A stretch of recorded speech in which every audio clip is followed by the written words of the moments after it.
Good morning, S&S50 this morning, and I believe I'll cut through Ditsy's yard here, down this green road actually, separating her house from mine,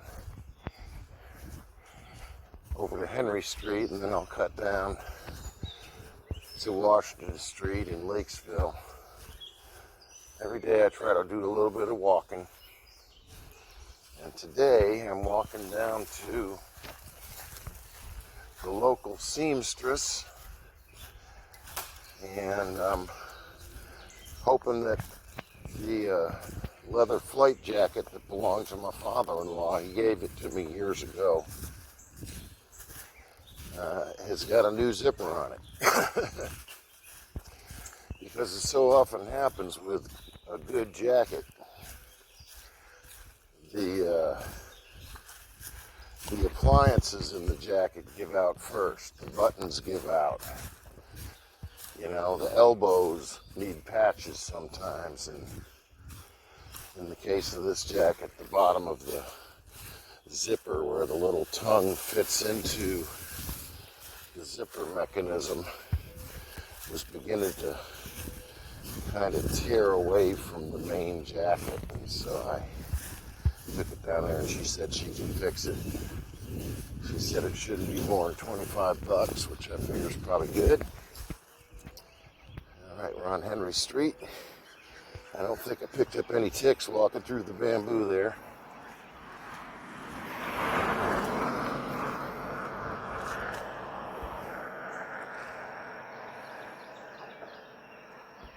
I'm looking at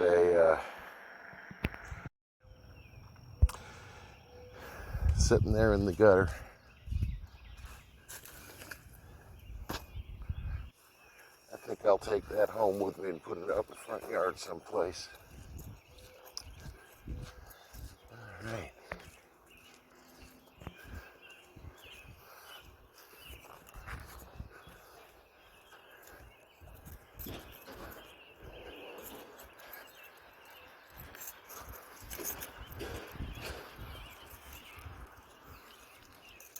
I'm on it. There we go.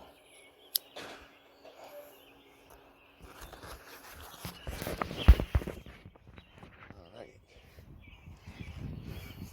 Well, I'll be doggone.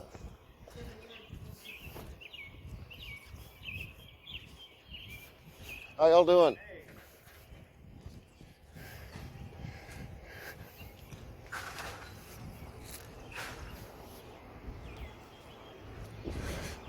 Well, what a good morning to go walking.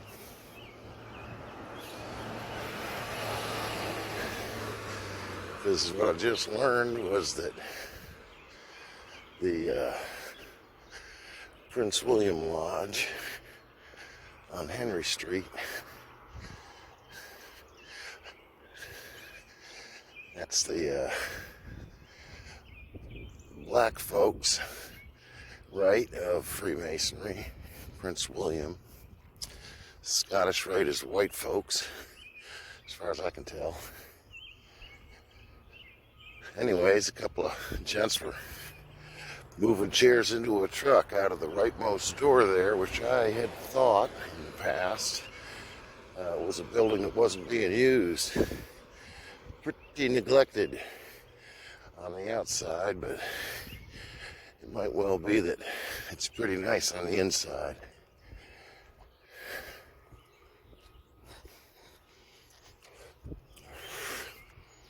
So anyways, I'm going to title this one Reach. I've been thinking about people's reach. And I've been thinking about God's reach. And I've been thinking about my own willingness to reach, the verb. It's another one of these words that's a verb and a noun. You know, if I say my reach is 27 inches with my left arm, I'm pretty much telling you the length of my arm, how far the action reaches, how far it extends. I'm walking past the old Epiphany Church here. Some nice folks in this building.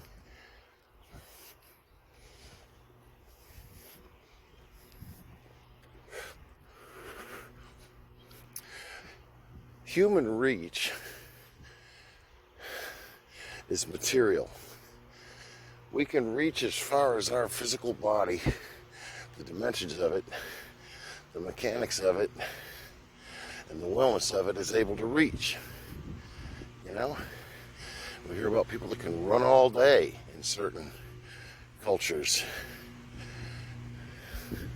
without stopping. I reckon they'd have to stop to go to the bathroom.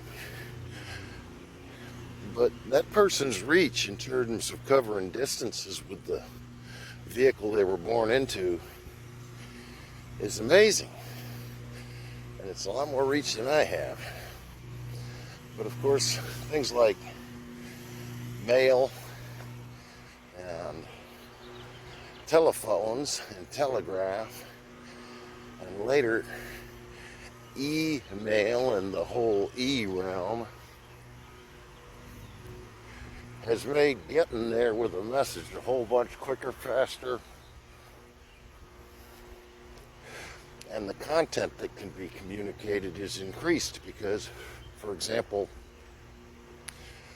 you know, just think about how much difficulty it would be to, you know, use old film cameras to document a wonderful event and share it with your family. Well, when I was a kid, that would involve printing up a whole mess of photograph prints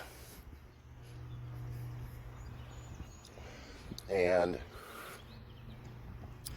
stuffing them into envelopes.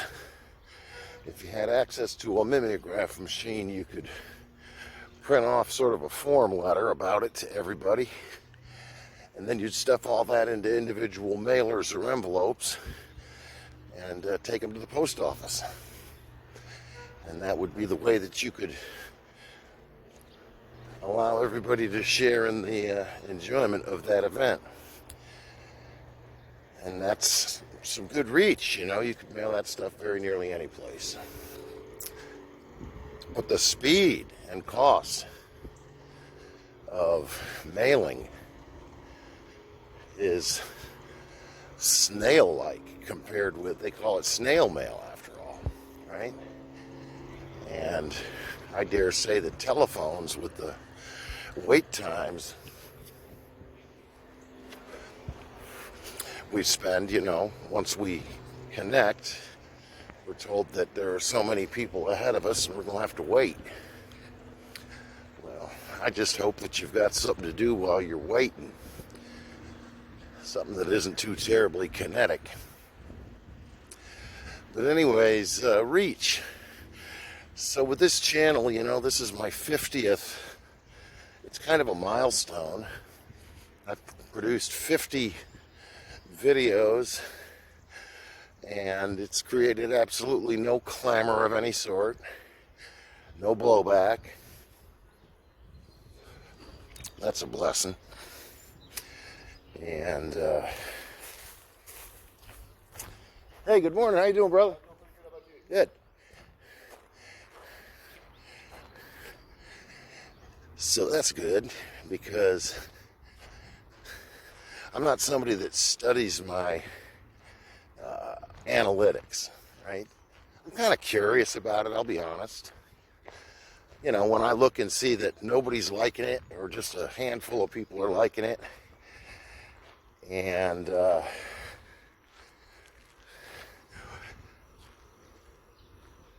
you know, my subscriber count hasn't gone up since it was all music back in the day. And I don't care, because I'm just journaling. I'm just jotting down what my path is all about and putting it somewhere in a sort of a testament.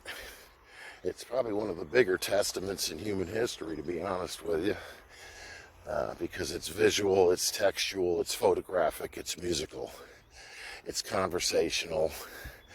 All these things have been archived in some way, recordings or photographs or the posting of a document in a place where the Internet Archive's Wayback Machine can go back and snag it. You know, like all the things that I did when Tripod was my host back in the day. and stuff. But I guess what I really want to say here, and I'm going to stop walking so I don't get too close to the cars of Washington Street here. But what I want to say is, getting concerned about reach is a distraction because you're overestimating the importance of what you have to say. What all of us have to say isn't gospel, okay? We can quote from the gospel, and I think that's a really good idea, but what we have to say about ourselves and our lives is not gospel. It's applied gospel. It's a testimony, right? And a lot of us are, while applying the gospel to our lives, meeting people who say they believe what we believe, but they don't apply the gospel to their lives. And in the same way that in our own neighborhoods, we're not able to really get much traction with many people, with the gift that is just right there in front of them. All they have to do is just reach out and grab it, really grab it, and keep holding on to it, and watch what happens.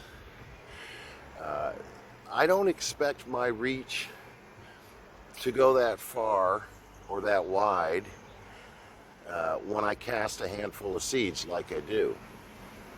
So, not real worried about it, because I know that I'm obeying God, that impatience is a bad thing and patience is a good thing, and that I shouldn't expect anything that happens other than someone coming to saving faith from all of this to matter. And maybe my reach is also entirely predestined. And the only reason that I was born onto this planet was to help save one single person. Just one. Would that be enough for me? You bet it would. And I can name a few people that I would like to be that one. If I had to pick 10, I can think of some people that I really, really want to spend eternity with. And that at present I'm uncertain about that. And they're not interested in what I have to say or what God has to say, as far as I can tell. If they were, there were so many times when we could have dove right in there. But the world doesn't want to hear this stuff. But even if the world doesn't want to hear it, maybe one of you does. And I know God wants me to put it out there. I might be dead before this message reaches the right person. But I will put this message out there. In the same way that S.M. Lockridge was long dead when I found his amazing sermons, uplifting, edifying sermons. Long dead. But his message was documented. All of my favorite music is able to be my favorite music because it was documented. All right, I'm getting into the traffic zone on Washington Street. I'm going to go see if I got my leather jacket. I'll put a little text comment below when I edit this about how that all went down. All right, folks. God bless you all. Happy 50th.